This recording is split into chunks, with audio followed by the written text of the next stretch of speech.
தஞ்சாவூர் மாவட்டத்தில் 450 ஏக்கர் பரப்பளவில் தோட்டக்கலைத்துறை வழிகாட்டுதலின்படி காய்கறி சாகுபடி அமோக விளைச்சல் கண்டுள்ளது. கடந்த சில ஆண்டுகளாக பருவமழை பொய்த்து போனது, காவிரி கைவிரித்தது உள்ளிட்ட காரணங்களால் டெல்டா மாவட்டங்களில் நெற்பயிர் சாகுபடி ஏமாற்றத்தை தந்தது.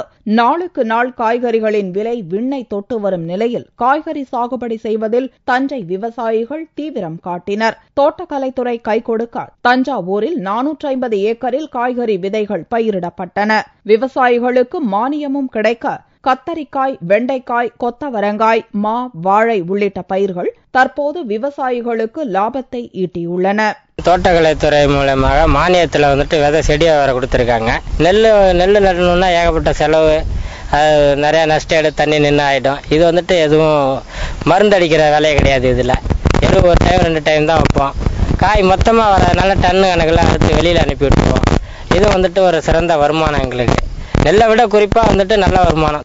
தோட்டக்கலை பயிர்கள் பயிரிடப்பட்ட 3 மாதங்களுக்கு பிறகு 6 மாதங்கள் வரை லாபம் தரக்கூடியவை. குறைந்த அளவு தண்ணீர் போதுமானது என்பதால் காய்கறி சாகுபடியில் விவசாயிகள் ஆர்வம் காட்டியுள்ளனர்.